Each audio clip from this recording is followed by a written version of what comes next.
வெண்மைதான் இருக்கிறது. ஒரே ஒரு நிமிடம் கொடுத்திருக்கிறார்கள்.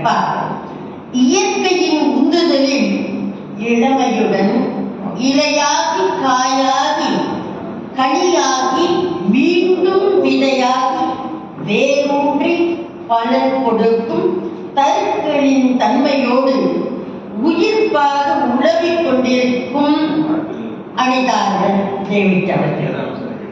இந்த இளமையில் தயிராகி முதுமையில் சருகாகி காற்று வீசும் திசை நோக்கி மேலே பறந்தும் சுழன்றும் இறுதியில் மண்ணிலே விழுந்து மட்டி போனாலும் இயற்கை உரமாக மண்ணிற்கே வளத்தை கொடுக்கும் வசந்த வீதியில் தனி ஒருத்தியாய் வளம் வந்தாலும் கோவில் கருவறையில் வீற்றிருக்கும் தெய்வத்தை காட்டிலும் மேம்பட்டவர்களாக கருவறை தாங்கும் தெய்வமாக நேற்றுடன் இன்றும் நம் மண்ணுக்கு சொந்தக்காரர்கள் பெண்கள்தான் என்பதனை உடனடியாக அவர்களுடைய கவிதை வசன கவிதை என்றெல்லாம் சொன்னார்கள்.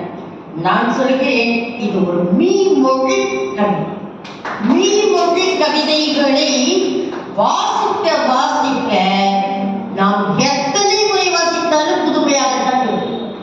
அப்படித்தான் அவரை பற்றி ஒரு தன்னை பற்றிய சொல்லிக் கொண்டதாக அது எல்லோரும் பேசியதில் இருந்து நான் கொஞ்சம் வித்தியாசத்தை காட்ட வேண்டும். என்னை பற்றி என்று எழுதியிருக்கிறார் இந்த அட்டை படத்திலே. வாழ்க்கை என்னை சாதாரணமாய் கடந்து சென்றதில்லை, என்னுள் தங்கி எனக்கு எழுத கற்றுக் கொடுத்தது. நான் எழுதியவை வெறும் கவிதைகள் அல்ல, சில பெண்களின் மௌன கண்ணீர்.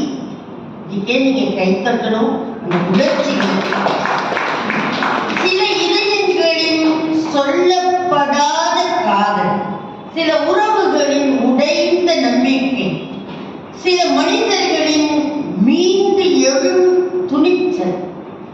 பெண்ணின் சுயமரியாதையே என் எழுத்தின் முதுகெலும்பு என்று எழுதியிருக்கின்றார்.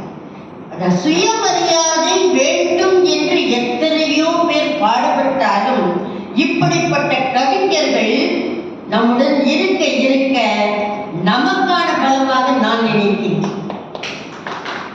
அவளின் மென்மையான உணர்வுகளே என் வரிகளின் மென்மை, சமூகத்தின் அவலங்களே என் கேள்விகள், உண்மை காதலுக்கான ஏக்கம் என் கவிதைகளின் அமைதியான மொழி. நான் பதில்களை எழுதவில்லை, சிந்திக்க வைக்கும் கேள்விகளையே விதைக்கிறேன் என்று சொன்னேன். ஏன்னா எல்லோரும் ஒரு தீர்வாக தன்னுடைய கவிதைகளை வைப்பார். தீர்வு என்று சொல்லிவிட்டால் அது முற்று பெற்றதாக இருந்துவிடும். இல்லை இல்லை, இன்னும் தொடர்ந்து கொண்டுதான் இருக்கிறது. அனிதா டேவிட் அவர்களின் அந்த என்னை பற்றி என்ற வரிகளிலே சிந்திக்க வைக்கும் கேள்விகளையே விதிக்கிறேன். ஏன்னா பதில்களை எழுதவில்லை, கேள்விகளை விதைக்கிறேன் என்று சொல்லி இருந்தால் அது சாதாரணமான வரியாக மாறிவிடும். ஆனால் அதே சமயத்திலே நான் பதில்களை எழுதவில்லை, சிந்திக்க வைக்கும் கேள்விகளையே விதைக்கிறேன். அந்த சிந்திக்க வைக்கும் என்பதுதான் முற்று பெற்று நிற்கின்ற இன்றைய இந்த என்ன வாய் இருக்கு. நான் அதை படிக்கும் போது என்ன வாய் இருக்கும் என்று நான் எடுத்துக்கொண்டேன். ஏனென்றால் பேசுகின்ற வாய்கள் தானே, அது இப்படியும் பேசும் அப்படியும் பேசும், பேசாமலும் மௌன மொழியாகவும் இருக்கும்.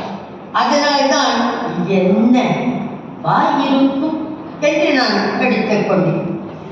அதோடு சிந்திக்க வைக்கும் கேள்விகளையே விதைக்கிறேன் என்பதனை கிட்டத்தட்ட 100 முறை படித்து பார்க்கிறேன். எப்படி எழுதியிருக்கின்ற அவருடைய நவீன கவிதை, வெறும் வசனம் என்பதனை தாண்டி நவீன கவிதைக்குள்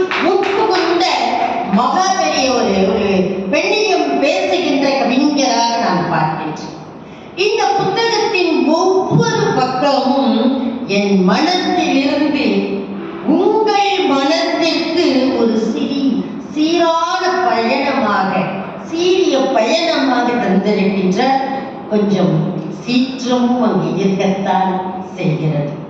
அந்த பயணத்தில் உங்கள் இதயம் ஒரு கணம் நின்று என்னுடன் பேசினால் அதுவே என் எழுத்தின் முழுமை என்று எழுதியிருக்கின்றார். உங்கள் எழுத்திற்கான அடையாளமாக நான் எடுத்துக்கொள்கிறேன். அதுவே என் எழுத்தின் முழுமை என்று சொல்லிவிட்டால் அடுத்த நூல் எப்படி வருவது? அடுத்த நூல் வர வேண்டாமா? அடுத்தடுத்த நூல்களை எல்லாம் நாங்கள் வாசிக்க வேண்டாமா என்பதனால் நான் அதனை முற்று பெறாமல் முழுமை என்பதனை மாற்றிக்கொண்டு அதுதான் அதுவே என் எழுத்தின் தொடக்கம் என்று எழுதியிருக்கலாம் என்பதனை என்னுடைய தனிப்பட்ட மனத்தின் வழியாக அந்த சொல்லாக எடுத்துக் கொள்ளுங்கள் என்பதனையும் சொல்லிக்கொண்டு கிட்டத்தட்ட ஒரு நிமிடம் ஒரு 40 நொடிகளோடு சரிதானா? எனக்காக கொடுக்கப்பட்டது 2 நிமிடம். 2 நிமிடத்திற்கு முன்னதாக என்னுடைய வாழ்த்தினை என்னுடைய தோழி என்றே நீங்கள் சொல்லலாம்.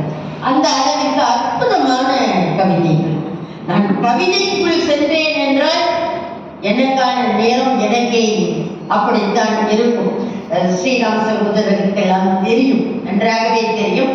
உடனடியாக எக்ஸ்டம்பர் என்று சொல்லுவார்கள். சிறு வயதில் இருந்தே எந்த தலைப்பு கொடுத்தாலும் அந்த இடத்திலே நான் பாட்டுக்கு பேசிக்கொண்டு இருப்பேன்.